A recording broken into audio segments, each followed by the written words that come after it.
Have you ever read a book that just completely flips your perspective on something you thought you knew? For millions of people, that book is Robert Kiyosaki's Rich Dad, Poor Dad. It's one of those books that's challenged, well, pretty much everything we were taught about money. So today, we're going to unpack its core ideas. And it all starts with the major conflict at the heart of the story. Right from the get-go, Kiyosaki hits you with this massive clash of ideas. On one hand, you have his actual father, his poor dad, who always said, the love of money is the root of all evil. But on the other hand, you have his best friend's father, his rich dad, who taught him the complete opposite. The lack of money is the root of all evil. I mean, talk about a fundamental disagreement. And this really sets the stage for everything that follows. So who were these two guys? Well, Kiyosaki's poor dad was a super educated guy, a PhD who actually ran Hawaii's entire school system. He had a good salary, but was always struggling financially. And then there's his rich dad. This guy was a high school dropout, but he went on to build a business empire and became one of the richest men in Hawaii. You couldn't have two more different role models, and they pointed toward two totally different paths in life. So as a young boy, Kiyosaki found himself at a crossroads. Whose advice do you follow? He ended up choosing to listen to his rich dad. And this was a tough decision, you know? It kind of put him at odds with his own father. But just like in that famous Robert Frost poem, taking that road less traveled really did make all the difference for him. Okay, so what was the very first lesson on this new path? Well, it wasn't taught in some boring classroom. Nope. It started with a job offer from Rich Dad that honestly felt a lot like just being used. Just imagine this. You're 9 years old, and you're getting paid a measly 10 cents an hour to dust old canned goods for 3 hours every single Saturday.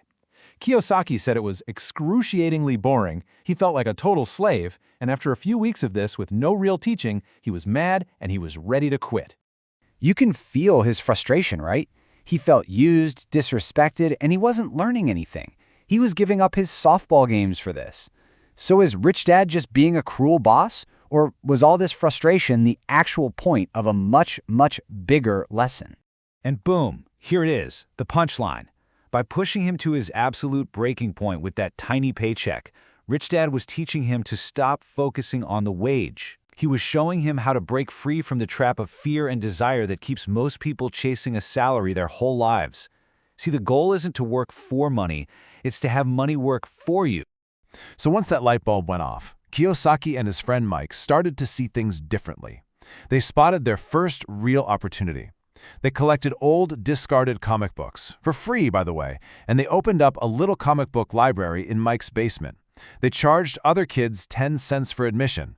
All of a sudden, they had a business that was making money even when they weren't physically there. Now that is a perfect example of the lesson in action. All right, let's get to the next core concept. This is something Kiyosaki says is maybe the single most important piece of financial literacy. The rich get richer, he says, because they understand one super simple but really profound difference. Rich Dad's definition of an asset is so simple, it's brilliant. Forget all the complicated jargon.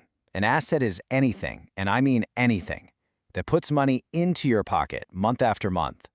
Think about rental properties, stocks that pay dividends, or a business you own that pretty much runs itself. And a liability?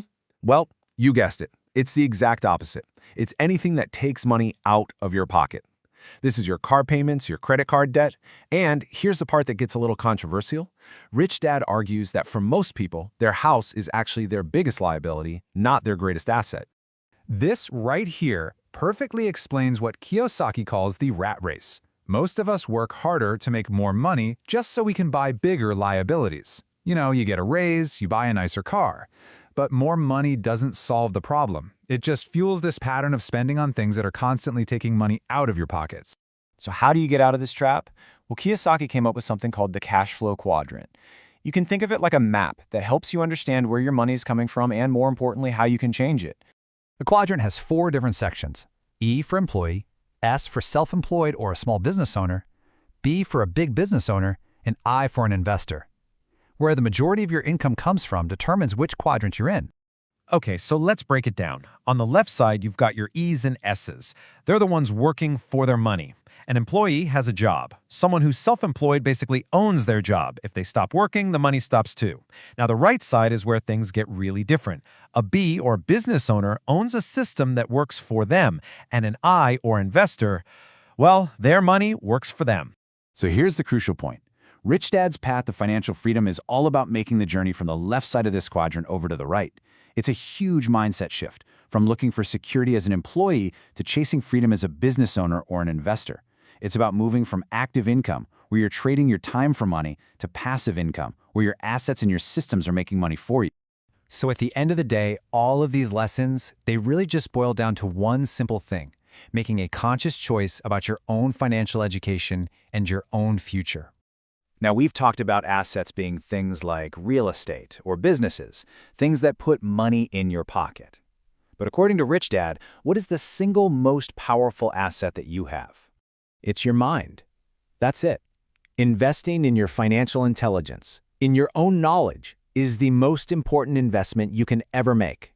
Your brain is the one tool that lets you spot the opportunities, create the systems, and build all your other income-producing assets. And we're going to end with this really powerful idea from the book. With every single dollar that you get, you have a choice. You can spend it, which helps solidify one kind of financial future, or you can invest it in assets, which helps build a completely different one. As Kiyosaki says, the choice is yours.